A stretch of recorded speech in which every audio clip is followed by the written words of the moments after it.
Okay, I'm going to do a review on this Shark Rocket.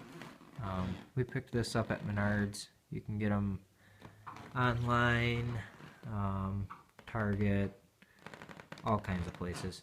Anyway, the claim is that they never lose suction or power.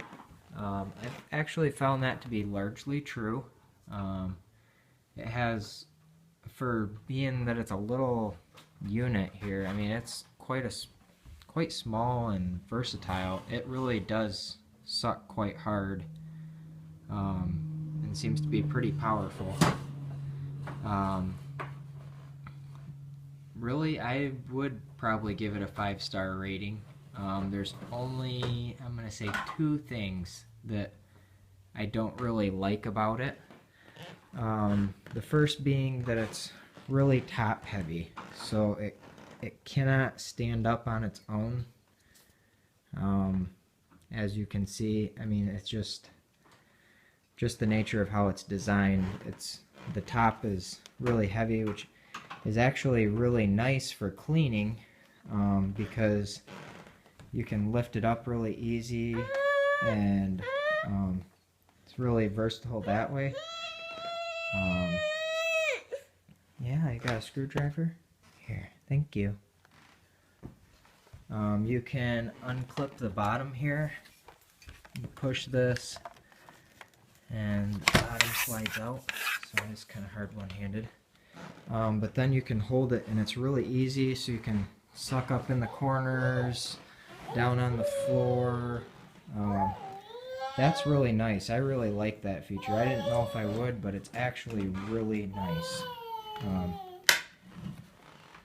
The other thing that I don't like is that in order to empty the container, where all the dirt piles up, you have to take the whole top section here.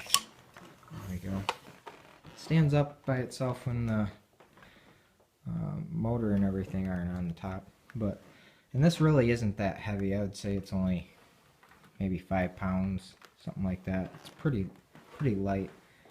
But in order to empty the container here where all the dirt's collected, you have to take this whole thing, which isn't really a big deal. You have to take the whole power cord and everything out with you, which isn't that big of a deal. It just could be designed a little bit better, maybe to allow you to unclip the cord or something like that, so you didn't have to take the cord out. But overall, not really a big deal. It's got 2 nice settings, one for hardwood or floors, and then one for like deep carpet. The brush, as anybody who's ever ran a vacuum knows, the brush here, which I just cleaned, and I found out I really like this feature. You can take this out. Can I have the screwdriver back? Thank you. Alright, so then you unlock these 3 little clips here, and then, sorry, this whole piece right here pops right out, and then this is the part that I really like, because this will just be, I mean, totally covered with hair and little strings and everything. I just cleaned it, and it's, I mean, to try to do it, you know, with this clip on here would be really annoying. But they did something pretty cool. They put this little groove right here, and that's so that you can stick your scissors in there and then snip through here and snip all the hair in half and then pull it out. That makes things go pretty easy, pretty smoothly, and a lot faster.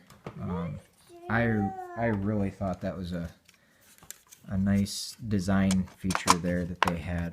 I'll put this back together in a minute. But overall, I'm gonna say it probably is a 5-star vacuum. It's very powerful. It's very easy to handle. My wife can use it really easily. being that all the weight is right up by your hand. Yes, it doesn't stand up on its own, but you can easily clean with it and it doesn't get cumbersome. My mom had a Kirby vacuum, which, as anybody who's owned one, I mean, it'll suck the dirt right through the floor. I mean, it'll suck dirt up from the basement, but the thing is heavy.